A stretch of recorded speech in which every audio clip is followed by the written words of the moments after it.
Hey everyone, so today's video is actually going to be a response to a comment or several comments that were actually left on this particular video of mine.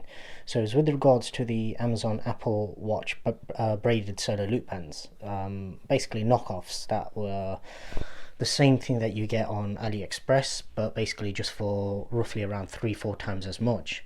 So basically the premise behind the video was literally just making people aware that by buying off Amazon, what you're actually paying for is literally just local shipping.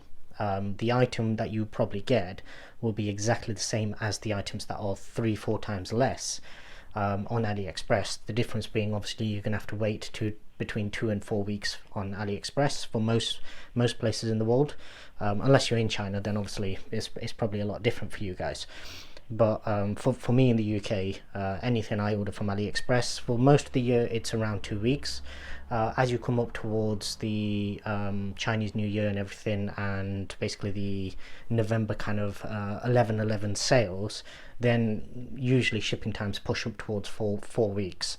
But even still, obviously you know what you're dealing with before you get into it. Before you place your order, you roughly know it's going to be between 2 and 4 weeks. So that obviously you can account for that. Now, there were several comments left by one user, essentially Evan's show, and basically they delve into something that I wanted to actually make a separate video on anyway. But what we'll do is I'll try and find the first ones first. So I believe this one was actually the first one. So firstly, I don't think this person is English, so obviously any issues with regards to spellings and grammar and things like that, obviously you can give them a little bit of leeway. Obviously if it's not their primary language, then they're obviously doing their best to actually put their point across. So obviously I'll do my best to try and make sense of what's been typed. The other thing is obviously most of these messages tend to be on phones, and I myself have had to go back and edit messages several times because of autocorrect and things like that, where basically it just completely changes the sentence that you were trying to write essentially. So as I say, this is regarding that particular video that I posted. So the problem is also Apple ripping off people. £120 for the leather loop, looks like it was made for $5. People like me who use Apple products, we don't know how to react. We can't afford all this crap. We can maybe afford a watch and the phone, but some people save to get them. How can I afford all these bands? I barely made it to buy the phone and the watch. I got the Apple Watch SE and bought iPhone 11 last year. Even their phones this year are a lot more expensive than last year iPhone 12 mini as the same price as the iPhone 11, which is correct. Last year, and the iPhone 12 is $150 more than last year. Apple is just disgusting towards customers. Honestly, I like their products, but their company got no honor towards customers. Now people are going to say, then go buy a cheap phone. That's not a situation to things. A solution to things. There should be a middle solution for everything. Only ignorant people say if you don't like it, don't buy it, or if you can't afford it, don't buy it. Well, I was able to afford the phone and the watch, but I can't afford to spend $500 or more on bands for a year.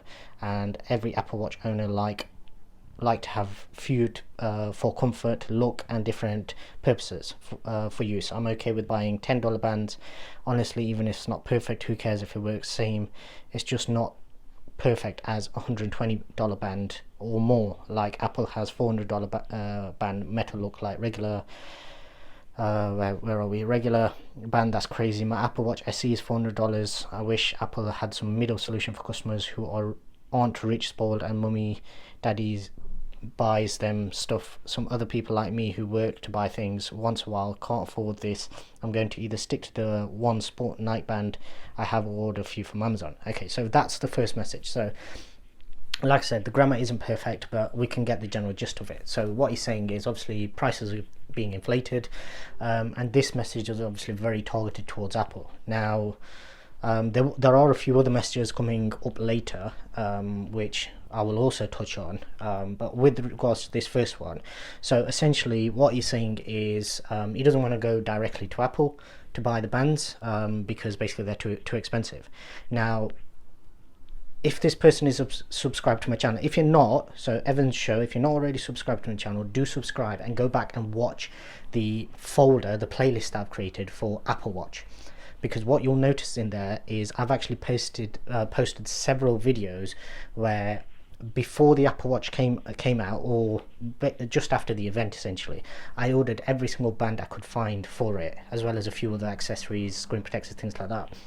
And the purpose behind this is to actually help people out. So what I'm doing is I'm ordering in the stuff that most people will go and order, and I've had several comments and messages from subscribers who've actually said that they've either ordered some of the items that I've talked about in some of those videos, or they got lucky and they managed to cancel the orders just in time. And the idea behind this is to basically save you wasting money on something that essentially you can either get cheaper, or to save you wasting money on something that isn't fit for purpose. So they're two very different things. So the first one I'll tackle first. So something that you can get cheaper. This particular video is with regards to the Amazon sellers. So what the Amazon sellers are doing is they're selling you watch bands for 10 to 15 to 25 pounds, whatever the price was, for the same bands that were available on AliExpress for between £3 and say £10. Probably the most expensive ones are ranging towards £10 to £12 on AliExpress, whereas on Amazon I believe they're around £25. So basically you're paying sometimes upwards of 4 times as much for an item just because it's listed on Amazon. And that's obviously those sellers are trying to recoup the extra money that they have to pay out in order to sell on Amazon. Possibly some are just being greedy as well. Obviously people will order thousands of these bands from AliExpress and Shenzhen, which is the market where all of this is coming from essentially. But they'll order thousands and then they'll obviously sell them to try and make money. That's why they're in business at the end of the day. So that's the first part. The second part is for the items that aren't good enough. Now when it comes to Apple, and the reason I buy Apple products, and I have been doing so for quite a number of years now, is because with Apple you expect a level of quality and consistency that you can rely upon. So basically what I mean by that is if I buy the iPhones, I always buy the very top model for one simple reason, and that is because of longevity. So with an iPhone, you're going to buy it in 5 years time, that iPhone is still going to be getting software updates. It won't be as good as the current ones in 5 years time, obviously, but it'll still be getting software updates and it'll still be getting new features. So my mindset is always where I want to buy the best product today that will still be usable in 4 or 5 years time. So that way the value for money isn't just in that 1 year, it's spread over that 5-year period. And then when you break it down, it becomes a much better value for money. Now there are other manufacturers out there that do a very similar thing, if not better, in terms of hardware, not the software side. Obviously Android, everybody knows, just being able to get more than 1 year's worth of software updates from manufacturers is a challenge in itself, but that's a whole different video. What I'm talking about here is the perception of what Apple are actually doing. So obviously he's touched on the fact that he's bought the iPhone 11 last year and he's bought the SE. Now personally I wouldn't have recommended that you bought the SE. If you can afford the SE, I would have said pay the extra and buy the Series 6. And for that same reason, you've bought the SE, in 3-4 years time that will be a lot slower than the Series 6, and maybe in 5 years time the Series 6 may be on the brink of being the last year you'll be able to get a software update, whereas your SE will probably have not been eligible for the software updates maybe 2 or 3 years earlier. So when it comes to value for money, you got to look long term. This is probably one of the biggest problems I see with people nowadays, where whenever they make investments they're thinking short term, they're not really thinking long term. And it's a similar thing with consumer tech as well. TVs, phones, watches, tablets, iPads, things like that. Everything that you buy, you have to buy it either knowing that you're going to get value out of it short term. So basically, say for example, if you use an iPad for work, then that will instantly pay off because it's serving a purpose. But for something like a phone or a watch, where for me personally it adds value and it makes it easier for me to be able to do my job at work whilst not having to continually reach for my phone. So at this stage, with the progression that they've made with battery technology and all these sensors and everything else that comes with the Apple Watch, it means that the the Series 6 is a viable product and is good enough to where it will serve a purpose.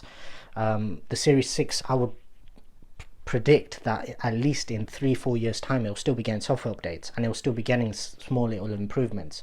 It won't be the fastest, but it will still be working perfectly fine. So yeah, there's that side of things.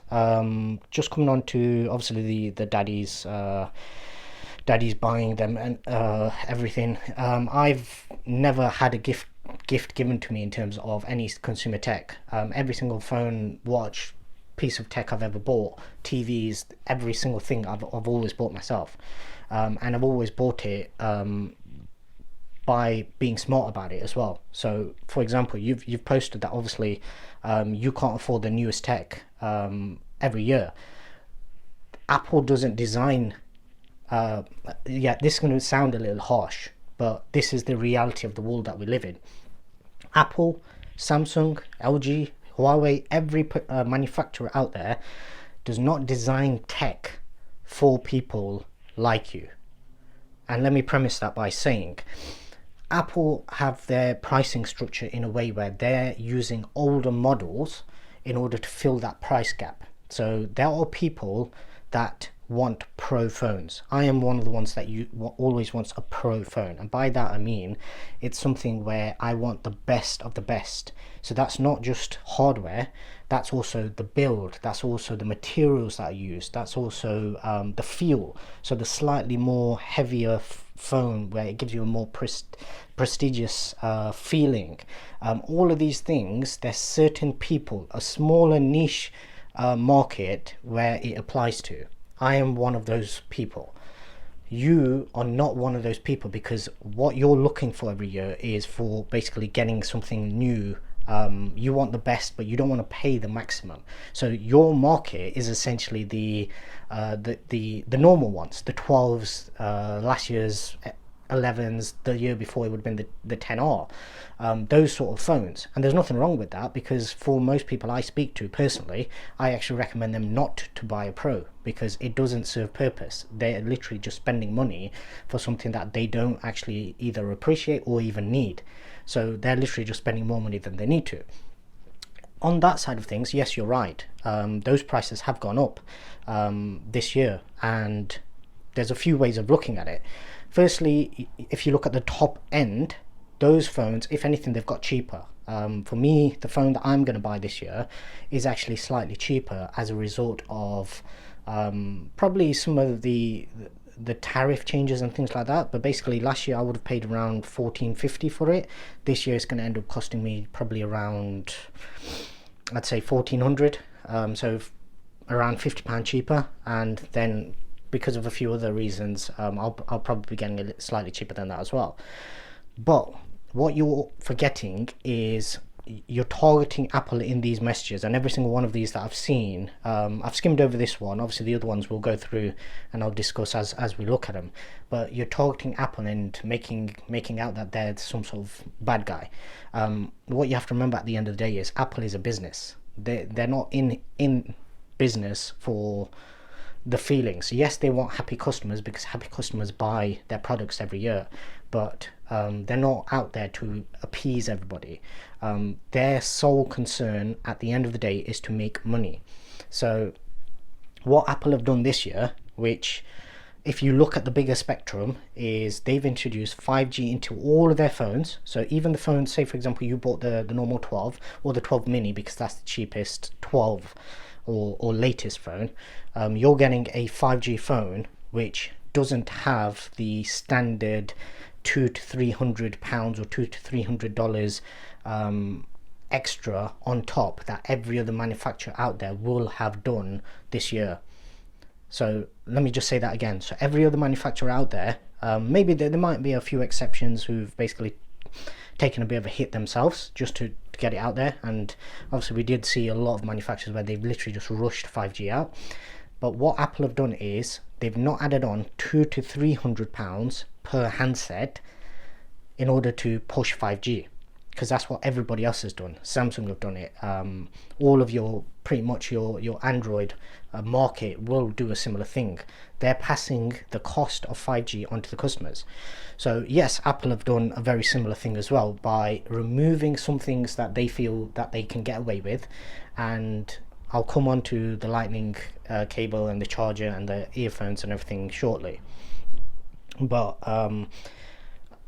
essentially what they're doing is some of the phones are slightly more expensive, some of them are slightly cheaper. This year the turn is for the pros to actually be slightly cheaper and the normal ones to actually be slightly more expensive. In previous years it was the other way around, and they probably factored in that yes, the pro market, they can get away with charging extra because they'll pay it. At the end of the day, the phone that I want, the highest tier one, I will pay whatever needs to be paid. So I think that pretty much rounds off this one. So what we'll do is we'll come on to the next message, and okay, yeah, so this is the one. So, and Apple not adding chargers, I don't think they've even added earbuds. They're getting disgusting, claiming it's for investment. What investment? What the hell are people going to use phones if they don't have old chargers? They have to buy new ones. Also, if they have old chargers, they do not work with new phones. Yeah, USB-C, because of the environment BS didn't stick all people who don't have chargers and aren't going to buy another charger. Doesn't that F your environment? Come on, Apple, just dig a hole in the statement, fall in your own hole. Just trying to skim over this, try and get to some of the, so greedy they aren't okay with this in making 900 instead of billion. Canada showed a few months, so now they're going to rip off people to make it even. Okay, so a bit of a rant here, but yeah, I did want to touch on the charger situation. So what I'm going to do in the next well, what I'll probably do is either in the next couple of days or when I actually receive my iPhone, what I'm going to do is I'm going to actually do a video where I show you all my previous products. And I'll show you exactly which items I've used out of each box and which ones basically are still in their original packaging. Now, not everybody is in that situation, like you said, and as the post you've made here, pretty much in there, and most of the people out there will have made as well. USB-C in the box, and all the previous chargers are all USB-A. So this is sort of a lose-lose situation for Apple. Apple is the one company out there that can actually take on the consumer market and make drastic changes. So for example, the headphone jack, Samsung and other manufacturers wouldn't have been able to get rid of the headphone jack, but everybody benefits from that, from a manufacturer's point of view, and essentially also the consumer eventually, because eventually we get to the point where we get better technology. So obviously Bluetooth earphones for the longest period were awful, and then Apple obviously got rid of the the headphone jack, and that forced the industry to improve. And basically, yes, they did it from a business point of view, and it's a brilliant strategy. You get rid of the headphone jack and then you introduce a product that now everybody needs, but by doing so they also made the best experience and the most seamless experience. And with the new pros and with the latest version of iOS, they've made it to the point where it should have always been. So now when you put in your AirPods Pro and you're using the iPhone, you put your iPhone down, you pick your iPad up, it automatically switches. If you then play something on the Apple TV, you can have it set so then it'll actually switch to that and carry on playing on that as well, and it's seamless. And that's where we've got to as a result of the decision that Apple made those few years ago.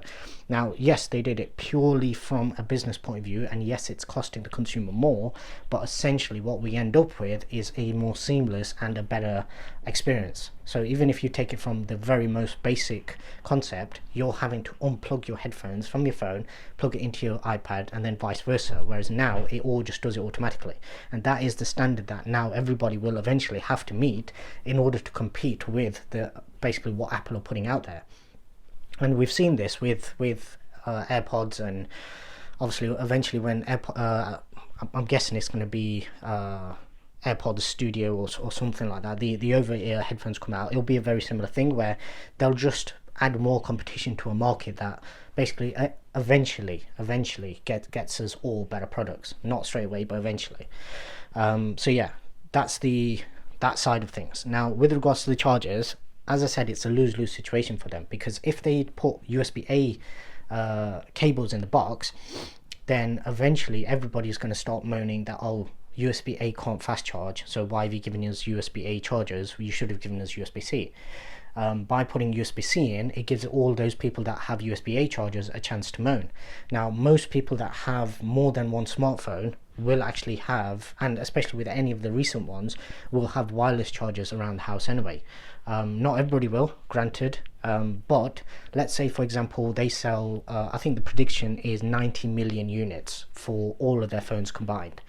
90 million units in total, and out of those, let's say 1/5 are people like me, where I have a wireless charger near the bed both sides, I have wireless chargers downstairs, I have chargers around the house, but ultimately, because I buy the Pro phone, I only ever need to charge once a day anyway, and usually that's overnight, and I just put it on the charger at night and I'm pick it up in the morning and never have to worry about it. So let's say 1/5 of that doesn't need the charger, and I've never used the included earbuds since the iPhone 4, I think, and it was only because they came with it that I actually used them. Otherwise I probably would just used some of the various pairs that I had lying around at home. So that's two of the accessories that obviously they've removed. Now, 1/5 of 90 million, if you just send those out for nothing, then that's costing you a lot. Now, you think about what we mentioned earlier about 5G actually being introduced for a lot less. They've essentially done this by literally just getting rid of items that they no longer have to pay for. Now, on the environmental standpoint, yes, you can call that BS if you like, but the key thing in terms of the environmental point of view that most people don't factor in is, I'm in the UK, so my struggle is always getting my item on release date, and one of the key things about that is how fast Apple can actually get the stock sent out. So obviously pre-orders pretty much sell out within a minute, and the reason for that is because there's only a certain amount of phones they can physically ship around the world. Now, if you reduce the size of the packaging by half, instantly you've doubled the amount of units you can actually ship. So from an environmental point of view, yes, you can call BS on it if you like, but from a logical standpoint, a truck, if you think of one of the HGVs that's carrying all of the phones, if you instantly can double the amount of phones that fit inside there, that means that you only have to do half the amount of trips to deliver the same amount of phones, if not more. So from this point of view, yes, there is an environmental benefit. Somebody did mention to me that obviously this is probably only during the original pre-order period, because once things settle down, essentially the demand won't be that high, but it still applies because generally stocks are going to be quite high in most areas, just to make sure that there's always a handset available. And likewise, if you're sending out one truck, you may as well pack that with twice as many phones rather than the standard amount, and instantly you've actually created an environmental benefit because you don't have as many trucks on the road, if that makes sense. Now, I will admit that obviously, yeah, once again, this is still brilliant business strategy from Apple as well, because me personally, I will be buying the MagSafe charger, and the only reason I'm doing it, I don't actually need it. I'm going to buy it literally just as an extra accessory, and basically just to test out. But obviously early tests have already revealed that the 20-watt charger alongside the 15-watt MagSafe charger actually charges a lot faster than any other combination. So even if, like, for example, I have some Anker multi-plug sort of chargers, so essentially I don't actually need to buy a 20-watt charger from Apple, so I could literally just plug all of these things into existing chargers that I already have. But that combination apparently has already shown that it not only charges faster, but basically there's something about it that obviously it means that it's not heating up, so it's not creating extra heat as a result, but it's just like a perfect combo, something that Apple have actually done in there. Now I have already seen some videos posted where the MagSafe, the third-party MagSafe, the sort of fake rip-off chargers have already been hacked, and I've already so basically replicated, so it does the same animation, and it looks exactly the same. Now whether they actually charge at 15 watts or not is a different matter, because like I said, even if you've got a 10-watt charger at home already, if you put your iPhone 12 on it, it'll only charge at 7.5 watts. So from that point of view, obviously we'll have to wait and see. But those particular chargers, which I may also do a video on because I might actually order some, so I'm looking at the Apple wallets from AliExpress, as well as some MagSafe chargers from AliExpress as well, literally once again just to test out, just to give everybody my opinion in terms of how close they are to the real deal.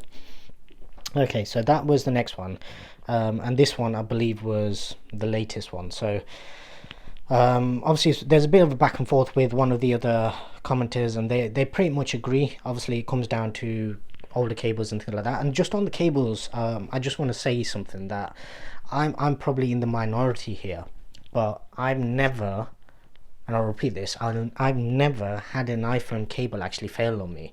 I'm still actually using the cable that came with my iPhone 4. I'm not using the plug, because obviously that was a 5-watt plug that came with it.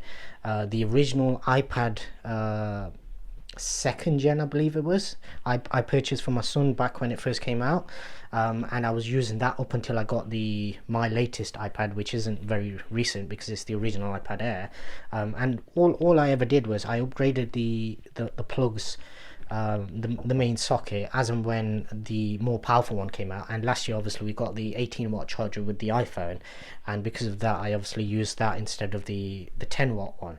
But basically I've never had an iPhone cable actually fail on me. I don't know whether it's just the way how careful I am when I'm plugging it in and taking it out, but I've used it for 6-7 years at least, maybe more, and I've never actually had one of those fail on me. So I know a lot of people make a point of they want the braided cables and things like that. I've never really had an issue with them, so if they do give us braided cables somewhere down the line, that's better. But at the moment obviously it looks like they're going to go full portless and just do purely wireless.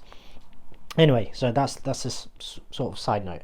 So the latest comment, the chargers, I mentioned that Apple said use the old ones. They aren't even compatible with the iPhone 11 charger. I believe it is different than the iPhone 12 Pro Max, and I think the USB-C, I think so it's completely different. I see you mentioned old chargers don't work. It's true that happens even if it's the same, but this year they changed the chargers completely on the iPhone 11s. Yeah, so going from USB-A to USB-C. Chargers do not look the same as the 12 lineup, so Apple said old chargers, but the old chargers are Apple connectors, and I think this year they've changed from USB Type-C, I think, not sure, I saw on YouTube someone talking about it. So how are people going to use old chargers if the new phone takes Type-C anyways? Apple is making it, yeah, the newer phones don't take Type-C, they're still Lightning. It's on the opposite end, it's a USB-C to Lightning as opposed to USB-A to Lightning. So if anybody purchased the iPhone 12, sorry, the 11 Pros last year, they would already have the 18-watt USB-C charging brick. So the actual one that you plug into the wall, that's what we received last year, hence why Apple continued using USB-C this year. The world to rip off people, they talk about environment, they are selling fast chargers, adapters, and yeah, because they aren't included, so how is it good for environment? Their store is full of things that are bad for environment.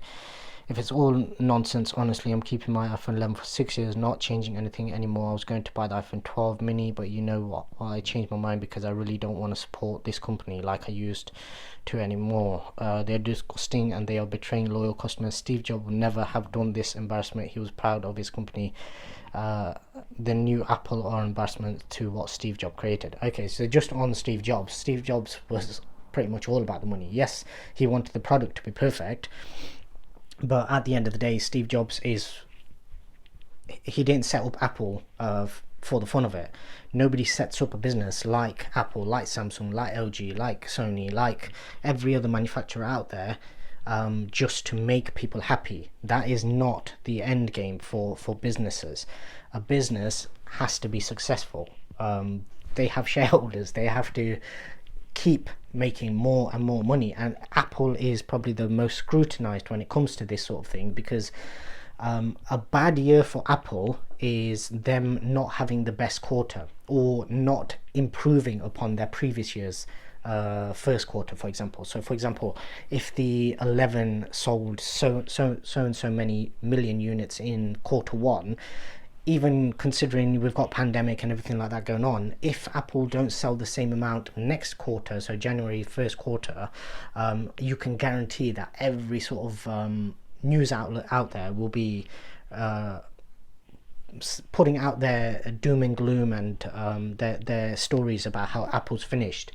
And that's even considering everything that's going on. So these businesses have to be ruthless when it comes to making money. Obviously you've mentioned that you're going to stick with the phone for 6 years. That's the whole point. That is the whole point of buying an iPhone, because you can. You can't say that about any other phone, essentially.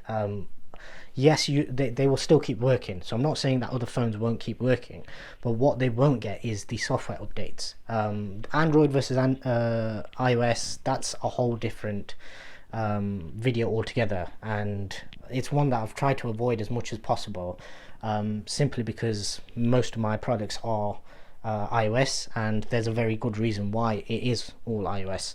But that's a whole different kettle of fish. But essentially, Apple are here to make money, and as I've already discussed, the environmental benefits aren't going to be solely in not sending out those items, because like you said, for those people who don't say so, there's a small pool of people two small pools of people that will be affected by the emissions this year.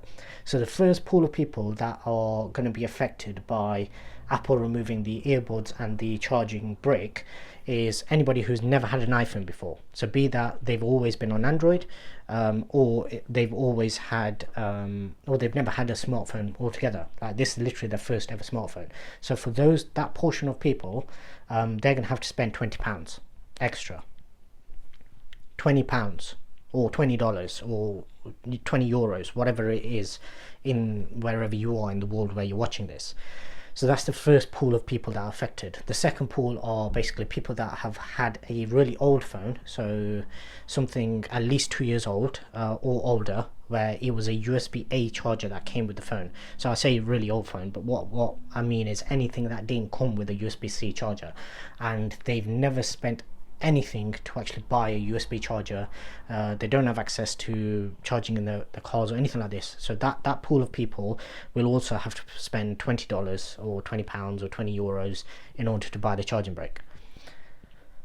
Other than that, I can't think of any person that I know who doesn't have access to at least one wireless charger, or doesn't have access to either a standard USB-A cable and USB-A charging brick, so as in from a previous year, that they can use to charge their phone, or some other means. So basically they're from the Android market, where they've had USB-C for quite a while, and which is why they probably already have USB-C charging bricks that they can just plug their cable into. This notion of you buy a phone that you can't use or you can't charge, that's the sort of hysteria within these three messages. And like I said, I'm giving this particular person a little bit of leeway in terms of, it seems like they're obviously very emotional. These messages have been posted over several days, so it's not even like it was just a rant. This is something that's obviously building up. And I did have a quick look on your channel, and I noticed the Apple Watch video that you posted. So there's obviously a little bit there, but it's more complicated than that. And essentially what you're trying to get at in terms of companies being crooked, companies don't look at things like that. I've come from a business side of marketing sort of side of things. I've been in sales. I've done various different jobs over my careers so far. I've been in banking, I've been in various different markets, and all of this literally just comes down to business decisions. And the way Apple have looked at it this year is, obviously the big thing about prior to the 12s coming out was the promotion and the phones not having it, or the 120 hertz displays. These sort of things, when manufacturers are putting out new products, they have to weigh up the pros and cons of doing certain things. Now the Android market have pretty much gone along the line of, yeah, 5G costs more, that's why all of the manufacturers pretty much between them kind of agreed that, yeah, £200 is what everything's going to go up. If you look at all the 5G handsets that were sold separately, so most of the manufacturers, what they did this year was they put out a standard handset that was your normal 4G LTE, and then if you wanted the 5G variant, you had to pay £200 extra. Apple haven't done that. What they've done is they've given you 5G anyway, and what they've done is they've tried to compensate for that as much as they can by cutting costs, which is the first thing any business does when they're trying to improve profit margins. And then the second thing they've done is they've said to people, okay, for anybody else out there that does fall into those two small pools of not being able to charge your phone for whatever reason, it's going to be £20 or $20, €20 extra. So rather than you paying £200 more, you're going to pay £20 extra. Now, like you did mention, obviously the 12 mini, because that pops into the range, it creates an extra phone essentially, which, yes, that makes everything more expensive. But if you look overall, the phones aren't actually, if you take all four variants, they're not more expensive over every single model. It's only certain variants because of that extra phone size. And that extra phone size has only been created because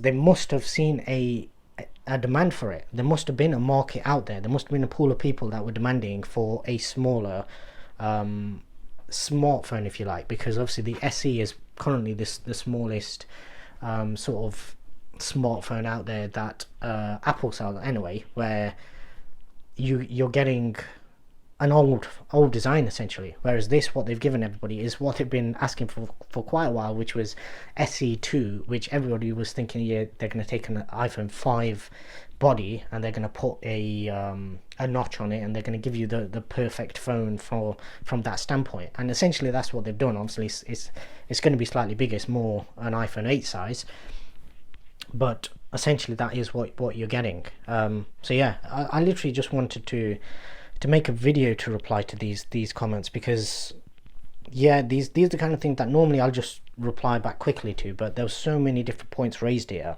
that I thought it might be, especially with the 12s coming out, I thought it was a good time to actually to make a video just giving my thoughts on it. I don't agree with everything that Apple does, far from it. Like literally there's so many things that anger me about so many of the manufacturers out there, so many things that manufacturers get a free pass almost at, that do anger me. But I think because of my previous work experiences, previous life experiences, I've come to understand better in terms of how business works, and ultimately how it's a balance. So they have to give consumers something that is beneficial to them, otherwise they will not buy it. But on the flip side, they also still need to maintain their profit margins in order to keep doing what they're doing. So the difference between I'll just touch on it slightly. So the difference in my mind between somebody like Samsung and somebody like Apple is Samsung just want to be first to everything. So they go there, and it's the whole Android market essentially, where they're all fighting each other to be first. The first to have a full screen display, the first to have an underscreen finger scanner, the first to have the biggest battery, all these kind of things, where they rush the first to have a foldable phone, even though it's miles off being ready. All of these kind of things, in one way, do push the industry forward, but being first alone doesn't actually help the consumer, because being first means that whoever buys that product is essentially buying a beta. They're buying a test model. They're doing the beta testing for the company in order for customers in 2 or 3 years time to actually get a product that is deemed acceptable by anybody who has higher standards. So for example, Samsung put out the Note phones with the batteries issues because they were trying to push the boundaries of what they could eke out of the design. After that fiasco happened and they nearly killed people, literally, they should have gone super cautious. But instead what they did was they put out the Galaxy Fold, which was nowhere near being a consumer product. It was basically a beta test. They should have done all of those tests internally, but instead what they did was they asked people to pay actual money for those phones, and not only the first Galaxy Fold, but the second one that they released, which also had issues. And it's only now that it's got to the point with the official Galaxy Fold 2 where you're looking at it and you're thinking, yeah, possibly that's a product where it might be consumer ready. But every company does it in different ways, and the thing that Apple is doing, and I will touch on this in another video, where they hold so much technology back. Apple always do that, and by buying from Apple, what you are getting is whatever they do put out, with a few exceptions, with a few very notable exceptions. Obviously, you've got every year you have some sort of a gate with Apple. Antenna gate, Ben gate, there's always something that YouTube and the media and everybody will find something, because now it's got to the point where that sells, and ultimately Apple sells. So basically anything related to Apple instantly sells as well. But yeah, with the few exceptions that they have had, for the most part, you can have very, very old phones that are still working perfectly to this day. I have a iPhone 5, I believe it's a 5, not even a 5S. I've got a 6S, I've got a 6S Plus, I've got a 10, a 10S, and this 11 Pro, and all of these phones work perfectly. They do exactly what they're meant to do all these years later. So with the exception, obviously, a few perishable items like the batteries, where they will wear down over time, so you do have to replace those. It's literally like I can keep phones running for years and years and years, and some of those phones are still getting software updates. They're not the latest, so they won't go up to iOS 14, but every now and then they'll get a security update for iOS 12 or something like that, and that's something that you don't get anywhere else. So yeah, just wanted to make this video with my response to it. You don't have to agree with it. I can see obviously there's a lot of anger in there. One thing I will also say is, if you're interested in doing a some sort of a collaboration, just drop me a message, and we'll see about trying to set something up in terms of actually having a little back and forth, because I can see obviously you've got a few views on your channel, but it's still quite small. So my channel isn't massive, so if we can help each other out, obviously, it's always good to help people. But yeah, that's basically my response. I didn't want to just leave this, and I didn't want to reply back with a shortish kind of response. Obviously, from the length of this video, you can see I've put some thought into this. So obviously, do come back to me with what your thoughts are after watching this, and obviously do watch. I hope you will have actually watched this properly.